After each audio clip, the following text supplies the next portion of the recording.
Louvado seja nosso Senhor Jesus Cristo.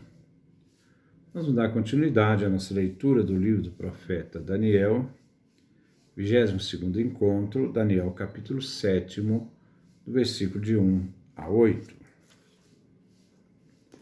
Ouçamos a nossa leitura. No primeiro ano de Baltazar, rei da Babilônia, Daniel teve um sonho. Imediatamente escreveu as imagens que lhe povoaram a mente enquanto dormia. Daniel fez o seguinte relato. Durante a noite tive esta visão: os quatro ventos reviravam o mar imenso. Quatro enormes feras surgiram do meio do mar, cada uma diferente da outra. A primeira parecia um leão com asas de águia. Eu estava olhando quando lhe arrancaram as asas e as patas foram se erguendo do chão. Ela ficou de pé como um homem, deram-lhe um coração de gente. Depois apareceu uma segunda fera que parecia um urso. Estava de pé de um lado só e tinha na boca 3 costelas entre os dentes. Disseram-lhe: vamos, coma bastante carne. Depois vi uma outra fera parecida com leopardo. Tinha no lombo 4 asas de ave e 4 cabeças, e lhe deram poder. Em seguida tive outra visão noturna. Vi uma quarta fera, que era medonha, terrível, muito forte. Tinha enormes dentes de ferro, com os quais comia e esmagava tudo, e macetava com os pés o que sobrava. Era diferente das outras feras, porque tinha 10 chifres. Eu observava esses chifres, quando no meio deles apontou o outro chifre pequeno. Os 3 chifres que estavam mais perto deste foram arrancados para exceder o lugar. Nesse chifre havia olhos humanos e uma boca que falava com arrogância. Esse é o nosso texto que nós vamos refletir no dia de hoje. Versículo 1. No primeiro ano de Baltazar, rei da Babilônia, Daniel teve um sonho. Imediatamente escreveu as imagens que lhe povoavam a mente enquanto dormiam. Neste capítulo 7, vemos o sonho de Daniel, no livro de Daniel 2 e 4. É o rei que sonha, que se angustia. Daniel se torna o intérprete do sonho. Agora, quem sonha é Daniel. Fica perturbado, seu coração fica apertado, querendo entender a revelação dos significados dos 4 animais, da intervenção do ancião e da vinda do Filho do Homem, a quem se confere o poder e o reinado do Altíssimo. Daniel, neste versículo, teve um sonho e os escreve sem receber uma ordem especial para escrevê-lo. Versículo 2. Daniel fez o seguinte relato. Durante a noite tive esta visão. Os 4 ventos revivaram o mar imenso. A imagem do grande mar vem emprestada dos mitos orientais, nos quais o oceano primordial era divinizado. A imagem evoca o poder do mal, de onde sairão os monstros inimigos de Deus. Os 4 ventos, de onde se encontram os 4 pontos cardeais, quer mostrar a universalidade da tempestade cósmica. Daí, como vimos, o grande mar é o abismo primitivo de Gênesis 1:2, lar de monstros horrendos, hostis a Deus. Versículo 3. 4 enormes feras surgiram do meio do mar, cada uma diferente da outra. São feras terrestres, não se trata do dragão marinho, do Salmo 74, versículo 13 a 14, e de Isaías, capítulo 27, versículo 1. São animais cuja origem é de monstros horrendos que são opositores, inimigos de Deus. Versículo 4. A primeira parecia um leão com asas de águia. Eu estava olhando quando lhe arrancaram as asas e as patas foram se erguendo do chão. Ela ficou de pé, como um homem, e deram-lhe um coração de gente. A primeira fera corresponde ao Império Neobabilônico.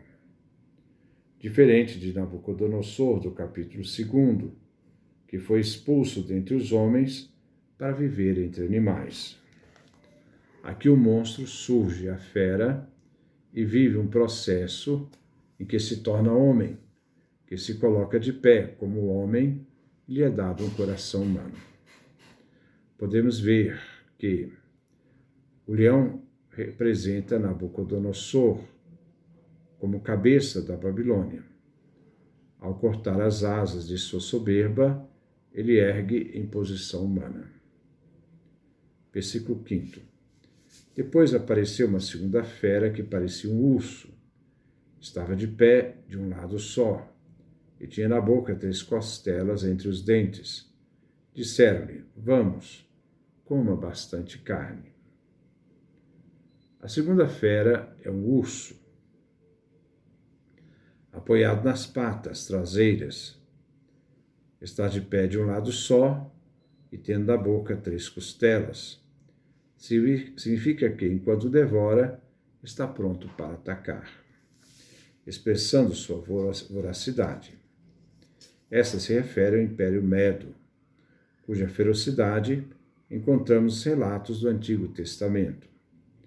Isaías capítulo 13, versículo 17, Jeremias capítulo 51, versículo 11 e versículo 28.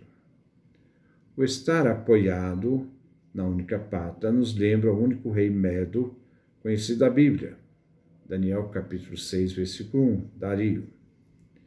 O Império Medo foi sucessor do Império Babilônico. Assim, as 3 costelas na boca do urso refere a 3 impérios, reis que o Império Medo submeteu vorazmente. Versículo 6. Depois vi uma outra fera parecida com o leopardo. Tinha no lombo 4 asas de ave e 4 cabeças. E lhe deram poder. A pantera se refere ao Império Persa, que se move impondo seu poder, que se dirige nas 4 direções, capaz de se mover rapidamente. As 4 asas e 4 cabeças referem a um simbolismo cósmico e evoca a universalidade do Império Persa.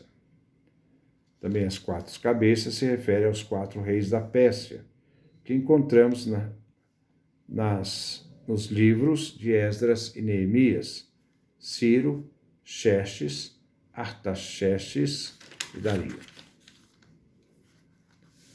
Também conhecidos por Daniel, no capítulo 11, versículo 2. Versículo 7. Em seguida tive outra visão noturna. Vi uma grande fera que era medonha, terrível, muito forte. Tinha enormes dentes de ferro, com os quais comia e esmagava tudo, macetava com os pés o que sobrava. Era diferente das outras feras porque tinha 10 chifres. Antes de comentar este versículo, vamos retomar os símbolos das 3 primeiras feras. Vimos que a primeira fera representava o Império Babilônico, que tem em sua boca 3 presas ou caninos. O texto se refere a costelas e simboliza os únicos reis da Babilônia conhecidos na Bíblia: Nabucodonosor, Evil Merodach, 2 Reis, capítulo 25, versículo 27, Jeremias, capítulo 53, versículo 31, e Baltasar. Suas asas foram arrancadas e foi tirada da terra, quando Dario Medo capturou Babilônia. Daniel capítulo 5, versículo 30, até o capítulo 6, versículo 1. A segunda fera, o urso, que fica de pé, postura ereta, representa o rei Medo, que levanta um lado, uma pata, para simbolizar o único rei Medo conhecido da Bíblia, Dario o Meda. Daniel capítulo 6, versículo 1. Seu coração humano se refere a seu ato de beneficiar os judeus e destruir o odiado Império Babilônico. A terceira fera, o leopardo, representa o Império Persa, com 4 cabeças, 4 asas, para simbolizar os únicos 4 reis da Pérsia conhecidos na Bíblia, que era Ciro, nós já vimos, Xerxes, também chamado Assuero, Artaxerxes, Dario, Neemias capítulo 12, versículo 22. Esse aqui é o Dario persa. Tem o Dario Meda e tem o Dario persa. Agora, a quarta fera, terrível e medonha, não podia ser comparada a nenhum outro animal da terra. Aqui se refere ao Império Grego, que foi iniciado por Alexandre Magno, o Conquistador. Os 10 chifres representam a dinastia dos Seleucidas, herdeiros do reino grego. O número 10 traz um valor simbólico. Vimos aqui Alexandre Magno como o primeiro, Alexandre Egeus, Filipe Arrideus, o segundo, Seleuco I, Nicator, foi o terceiro, e assim segue o domínio da dinastia dos Seleucidas. O instinto da quarta fera do Império Grego era devorador, destruidor, insaciável e implacável. Versículo 8. E observava esses chifres, quando no meio deles apontou outro chifre pequeno. Os 3 chifres que estavam mais perto dele foram arrancados para lhe ceder o lugar. Nesse chifre havia olhos humanos e uma boca que falava com arrogância. O chifre pequeno é o rei Antíoco IV Epífanes. Foi nessa época que o livro de Daniel foi escrito, na época dos Macabeus. Os 3 chifres que foram arrancados pela raiz supõem os 3 predecessores de Antíoco IV, que morreram de mortes violentas, de modo que Antíoco IV pôde suceder ao trono e realizar suas atrocidades contra o povo de Israel. Antíoco IV governou do ano 175 a 163 a.C. Governou por 12 anos. Sobre os olhos, devemos ver Daniel, capítulo 8, versículo 23. É um rei perito em astúcias e arrogante. Daniel, capítulo 7, versículo 25. Visto que Antíoco IV irá proferir palavras contra o Altíssimo, irá molestar os judeus, os santos do Altíssimo. Então, ao possuir olhos para se orgulhar e boca para dizer insolências arrogantes, se trata não de um homem com poder, mas de um poder que olha e ruge, um poder que destrói. Então, essa é a nossa leitura, depois nós vamos dar continuidade ao nosso livro de Daniel. Que Deus nos dê a sua graça, a sua bênção, sua face resplandeça sobre nós.